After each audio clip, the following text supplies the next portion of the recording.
Hello friends, welcome to my YouTube channel Anurag study point. आज हम discuss करेंगे binomial theorem का जो पार्ट नंबर है वो थर्ड। पहले और दूसरे पार्ट में हमने क्वेश्चन किए हैं वो थोड़े से मतलब इजी कॉन्सेप्ट थे और थोड़ा आज का जो लेवल है वो थोड़ा सा कठिन होगा। ठीक है, आज के लेवल में जो डबल ए और एसएसआर और एनडीए लेवल के जो क्वेश्चन होते हैं और एयरफोर्स में भी अक्सर आ जाते हैं, तो थोड़ा सा आज का लेवल इंक्रीज किया है क्योंकि ये लास्ट वीडियो है इस बाइनोमियल थ्योरम के चैप्टर का। तो आपका पहला क्वेश्चन इसका दे रखा है, देखिएगा, लिखा है if sum of the coefficient in the expansion of x plus 1 upon x की power n is 128, then coefficient of x in the expansion of x plus 1 upon x की पावर n। तो इस क्वेश्चन को आपको solve करने के लिए देखिएगा क्या है कि जो इसका है आपका x प्लस 1 अपॉन एक्स की पावर n जो दिया है वो 128, यानी कि आपका जो है इसका जो योग दिया है वो 128 है। तो आपको सबसे पहले क्या करना है, आपको सबसे पहले करना क्या है कि x और x की जगह पर 1 लिखना है। तो 1 प्लस 1 अपॉन 1 जैसे इसमें करोगे तो आ जाएगा 1 और इसकी पावर n बराबर 128 दे रखा है। ठीक है, तो जैसे इसको कैलकुलेट करोगे तो 2 की पावर n बराबर 128 आ जाएगा। तो इसको जब सॉल्व करोगे तो 128 यानी n की वैल्यू कितनी हो जाएगी 7। देखिएगा कैसे, क्योंकि 2 की पावर n बराबर 2 की पावर ये कितना हो जाएगा 7 हो जाएगा। तो जैसे इसका इनकी घातों को कैलकुलेट करोगे तो n बराबर 7। अब n की वैल्यू आपकी क्या आ गई है 7। ठीक है, तो n के प्लेस पर यहाँ पर 7 रखना है। ठीक है, एक्सपेंशन कह रहा है तो यहाँ पर 7 रखना है और x का जो है गुणांक हो। ठीक है, तो अब देखिएगा इसको सॉल्व कैसे करना है। तो इतना आई होप आपको समझ में आ गया होगा। तो अब इसको कैसे करना है, क्योंकि इसकी पावर आ गई है 7, तो उसी प्रकार पहले हम r कैलकुलेट करेंगे। तो r कैसे कैलकुलेट करोगे आप, 7 का गुणा इस पे कराओगे इस पे, तो इसकी घात 1 है तो 7 आ जाएगा। फिर माइनस जो इसकी घात 1 है तो 1 कर दिया और अपॉन में इनका और इनका, इन दोनों की जो घातें हैं इनका योग तो 2 कर दिया। तो r की वैल्यू ऑब्वियस है 7 में 1 जाएगा 6, 6/2 3 आ जाएगी। r की वैल्यू जब 3 आ गई है तो टर्म नंबर कौन सा होगा 4, टर्म कौन सा होगा 4। तो T4 बराबर आपका क्या आ जाएगा 7C3। अब गुणांक कह रहा है तो यक्स वाले से कोई मतलब नहीं, 7 को तोड़ना है 3 बार, तो 7 6 5 और बटे ये फैक्टोरियल 3 कितना हो जाएगा 3 दूना 6, ये 3 दूना 6 हो जाएगा। 6 से 6 आप डिवाइड कर लीजिएगा तो 7 पना 35 आ जाएगा। तो इसका राइट आंसर क्या हो जाएगा 35, यानी ऑप्शन नंबर सी। तो इस क्वेश्चन का पर्पज क्या था आपको फिर से एक बार रिवाइज करा दिया जाता है कि आपको क्या करना है, x के प्लेस पर 1 रखना है। तो यहाँ पर 2 की पावर n बराबर हो जाएगा 2 की पावर 28, ये कितना हो जाएगा 7, n की वैल्यू 7 आ जाएगी, यहाँ पर 7 रख लेना और जो बाकी सब वही है पीछे वाला, यहाँ पर r की वैल्यू कैलकुलेट करना है। फिर T4 तो 7C3, इस प्रकार से आपका 35 आ जाएगा। तो आई होप हमको समझ में आ गया होगा कि आपको समझ में आ गया ये क्वेश्चन। चलते हैं अगले क्वेश्चन पर। तो अगला क्वेश्चन इसका क्या कहता है, अगला क्वेश्चन भी हमने उसी प्रकार का लिया है कि आपका रिवीजन ताकि हो जाए। लिखा है if sum of the coefficient in the expansion of x plus y की power n is 40 96, then the greatest coefficient in the expansion is.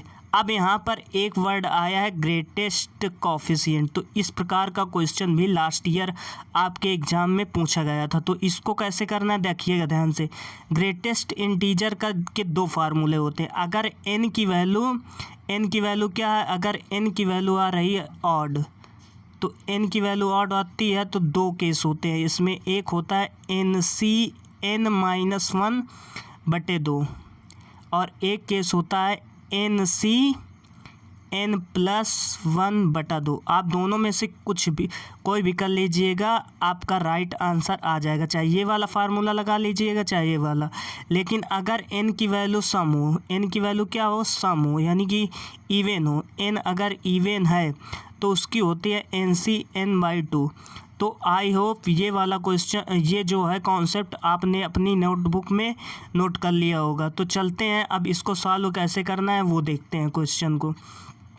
तो यहाँ पर अब देखिएगा x और y के प्लेस पर 1 1 रखेंगे, तो जैसे ही रखोगे तो 2 की पावर n बराबर कितना हो जाएगा 40 96।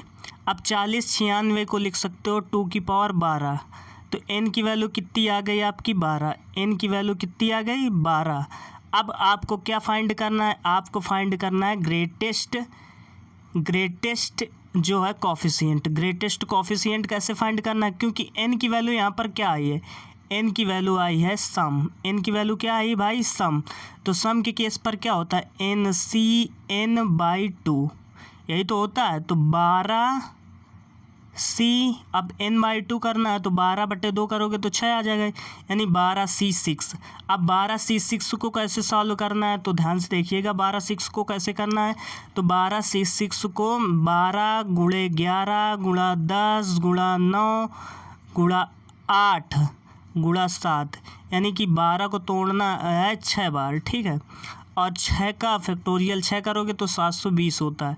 तो इसको कैलकुलेट कर लीजिएगा, देखिएगा 12 छंग 72 होता है, तो यहाँ पे 60 आ जाएगा। फिर इसके बाद इस वाले 0 से ये वाला 0 कट जाएगा, 3 से इसको काट लीजिएगा, 3 3 9 और 3 9 कितना हो जाएगा 6, 2 से इसको काटा, 2 चौको 8, तो अब 7 चौको 28 और 28 × 3 करोगे तो इसको कैलकुलेट कर लीजिएगा, 11 3 33 × 7 चौको 28। जब इसको गुणा कराओगे आपका तो राइट आंसर आपका 924 आ जाएगा, ठीक है। तो आई होप आपको ये वाला क्वेश्चन समझ में आ गया हो। सर्वप्रथम क्या करना है, वाई जब कहता है सम कहता है तो x और y और z के प्लेस पर 1 रख देते हैं। पिछले वीडियो में हमने बता भी रखा है, जैसे x को कैलकुलेट करोगे तो n की वैल्यू आ जाएगी 12, और जब सम के लिए क्या होता है, सम के लिए NCN/2, तो 12CN/2 करोगे तो 6 आ जाएगा।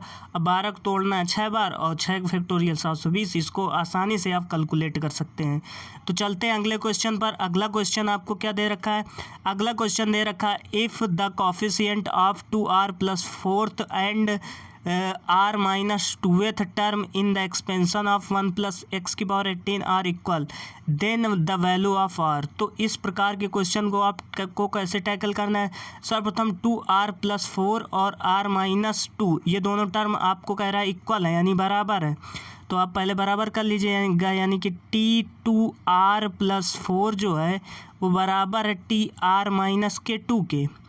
अब यहाँ पर जब ये टर्म यानी टर्म दिया है 2r + 4 और TR - 3, तो जब r की वैल्यू आप कैलकुलेट करोगे तो एक कम हो जाएगी, यानी कि 2r + 3 हो जाएगी, और इसमें एक जब कम करोगे तो एक जुड़ जाएगा, ठीक है। तो आई होप आपको समझ में आ रहा होगा। तो जैसे इसको कैलकुलेट करोगे तो 1 + x की पावर कितना दिया है, ये 18 दे रखा है, ठीक है।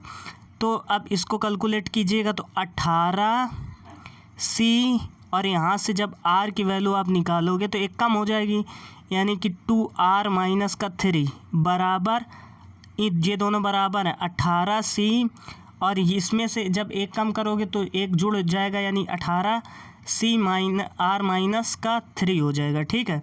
तो अब आपको ये कैसे सॉल्व करना होगा, आपने एक फार्मूला फर्स्ट ईयर में पढ़ रखा होगा। जब इस प्रकार से दिया हो कोई भी NCX = NCY, देखिएगा ये कॉन्सेप्ट हम बगल में लिखे दे रहे हैं, आप इसको नोट कर लीजिएगा, बहुत ही इम्पॉर्टेंट कॉन्सेप्ट है। तो क्या है कि कभी भी जब NCX = NCY के दे रखा हो, ठीक है, तो n बराबर हो जाता है x + y, तो वही कॉन्सेप्ट यूज होगा। तो अब देखिएगा यहाँ पर n कितना है, 18 दोनों में दे रखा है, तो यहाँ पर इसको कैलकुलेट करने के लिए 18 बराबर ये दोनों जुड़ जाएंगे। तो जैसे जोड़ोगे इनको तो 3 से 3 आपका 3 से 3 क्या हो जाएगा, डिवाइड हो जाएगा, और यहाँ पर कितना है 2r, और यहाँ पे कितना है r, तो जैसे इसको कैलकुलेट करोगे तो 3r आ जाएगा। तो r की वैल्यू कितनी आ जाएगी 6, तो r की वैल्यू 3 × 18 हो जाएगा, तो r की वैल्यू कितनी आ जाएगी 6। तो आई होप ये वाला क्वेश्चन आपको समझ में आ गया होगा। चलते हैं अगले क्वेश्चन पर। अगला क्वेश्चन दे रखा है what are the value of k if the term independent of x in the expansion of, ये दिया हुआ यानी कि इससे इंडिपेंडेंट हो यानी एक्स की पावर 0। तो पहले आपको आर कैलकुलेट करना होगा, ठीक है। तो यहाँ से आर कैलकुलेट आप करोगे तो कैसे कैलकुलेट करोगे, 10 इसकी पावर कितनी, रूट का मतलब होता है 1/2, तो इसका गुणा इस पे कराना है इसकी पावर पे। तो जैसे ही आप कराओगे तो 10/2 करोगे तो कितना हो जाएगा, 10/2 करोगे तो यहाँ पर 5 आ जाएगा, ठीक है। अब इंडिपेंडेंट की बात कर रहा है यानी स्वतंत्र की बात कर रहा है तो 0 हो जाएगा, और बटे यानी कि ये 1/2 है, ये 2 है तो 2 दूनी 4, 1 5/2 हो जाएगा। तो जैसे इसको कैलकुलेट करोगे तो 5 से 5 कट जाएगा, आर की वैल्यू क्या आ जाएगी 2।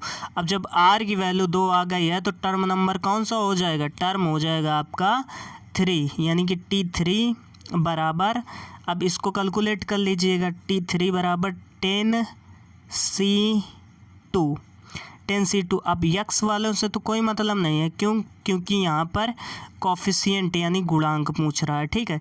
तो आपको क्या करना होगा, केवल यहाँ पर के लिखा है तो यहाँ पे आप के लिख दीजिएगा, और इसकी पावर यहाँ पर क्या आ जाएगी 2 आ जाएगी, तो 2 लिख दीजिएगा। अब यहाँ पर T3 क्या दे रखा है, ये 405 है, यानी कि यही तो कह रहा है इंडिपेंडेंट टर्म जो है वो 405 है, तो यहाँ पर 405 लिख दीजिएगा। 405 बराबर 10C2 का मतलब होता है 45, यानी कि इसको कर लीजिएगा 10 × 9 और बटा 2, ठीक है, और यहाँ पर k², ठीक है। तो यहाँ पर 2 पंचे 10 हो जाएगा, नपना 45, 45 नवैया 105 होता है, क्योंकि 45 धम्मा 405, तो ये जैसे कैलकुलेट करो तो k² बराबर 9 आ रहा है, तो k बराबर कितना आ जाएगा, ±3 भाई, k² बराबर 9 तो k बराबर कितना आ जाएगा, ±3। तो इसका ऑप्शन जो है ए नंबर करेक्ट हो जाएगा। तो आई होप ये वाला क्वेश्चन आपको समझ में आ चुका होगा। चलते हैं अगले क्वेश्चन पर। अगला क्वेश्चन है, if A is the real number and if the middle term a/3 + 3 बराबर 8 इज 1120 देन वैल्यू ऑफ ए, यानी कि ए की वैल्यू पूछ रहा है और मध्य पद दे रखा है। तो हमने पीछे बता भी चुके हैं, जो पिछले वीडियोज हैं हमारे बाइनोमियल थ्योरम के, लेकिन एक बार फिर से बता दे रहे हैं क्योंकि यहाँ पर इवन है, ठीक है। तो इवन के केस पर क्या होता है, जो मिडिल टर्म होता है वो 8/2 और +1 होता है, यानी 8/2 करोगे 4, 4 और 1 कितना हो जाएगा आपका 5, 4 1 कितना हो जाएगा 5। तो टर्म नंबर कौन सा हो जाएगा, टर्म हो जाएगी 6वीं, क्योंकि आर की वैल्यू सदैव 1 होता है, 1 ज़्यादा होता है। तो T6 बराबर यहाँ पर जैसे कैलकुलेट करोगे तो 8C5 और 8C, ये वाला क्वेश्चन आप फिर से देखिएगा एक बार फिर से।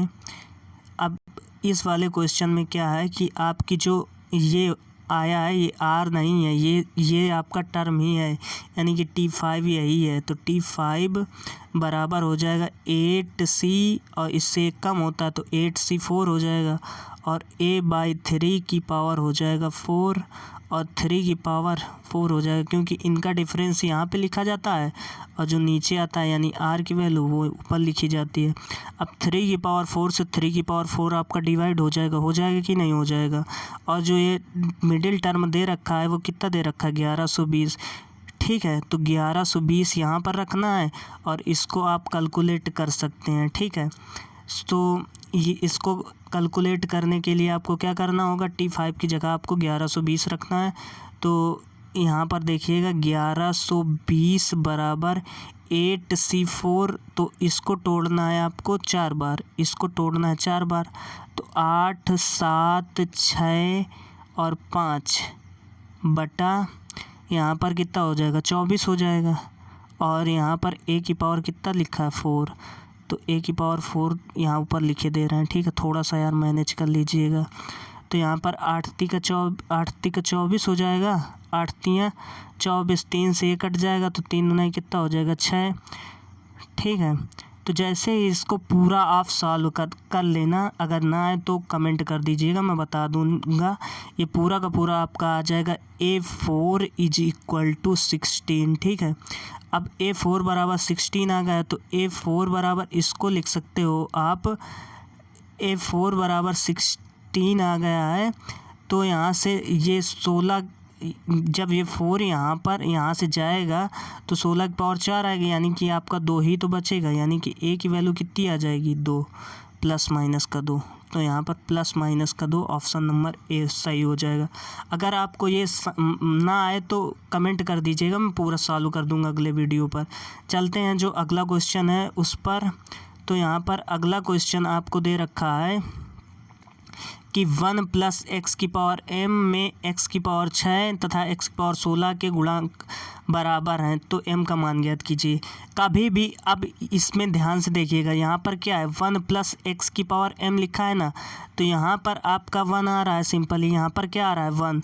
तो जो यही होता है, यहाँ पर अगर 1 आ रहा है तो जो इसकी पावर होती है, दोनों की जो पावर हो जाएंगी वो वही r हो जाएंगी, यानी कि r बराबर 6 हो जाएगा और इसके लिए r बराबर हो जाएगा 16। तो यहाँ से r1 और r2 आप कर लीजिएगा, ठीक है। अब यहाँ पर m लिखा है, यानी n के प्लेस पर क्या लिखा है m, तो MC6 बराबर MC16। अभी क्या बताया था कि जब NCX बराबर NCY हो तो n बराबर हो जाता है x प्लस वाई। तो m बराबर इन दोनों को आप ऐड कर लीजिएगा, तो 16 6 कितना हो जाएगा 22। आई होप ये क्वेश्चन तो आपको आसानी से समझ में आ गया होगा। चलते हैं अगले क्वेश्चन पर। अगला क्वेश्चन ये थोड़ा NDA लेवल का है, इसको छोड़ देते हैं, ये वाला क्वेश्चन आपके लायक है, ठीक है। अगला क्वेश्चन क्या है, कहता है कि 3x माइनस का 2/x² में कौन सा पद x से स्वतंत्र है, ठीक है। तो इसमें से कौन सा पद x से स्वतंत्र, तो इस प्रकार के क्वेश्चन आपको लगातार हम कराते चले आ रहे हैं, लगातार इस प्रकार के क्वेश्चनों को हम आपके समक्ष ला रहे हैं। तो ये वाला क्वेश्चन आपको सॉल्व करना है और इसका आंसर हमें कमेंट में कमेंट करना है। तो अगर ये वीडियो आपको पसंद आया हो तो वीडियो को आप कर दीजिएगा लाइक, और चैनल पर नए हो तो चैनल को कर लीजिएगा सब्सक्राइब, ठीक है। तो मिलते हैं अगले वीडियो पर, और वीडियो को देखने के लिए धन्यवाद, बाय।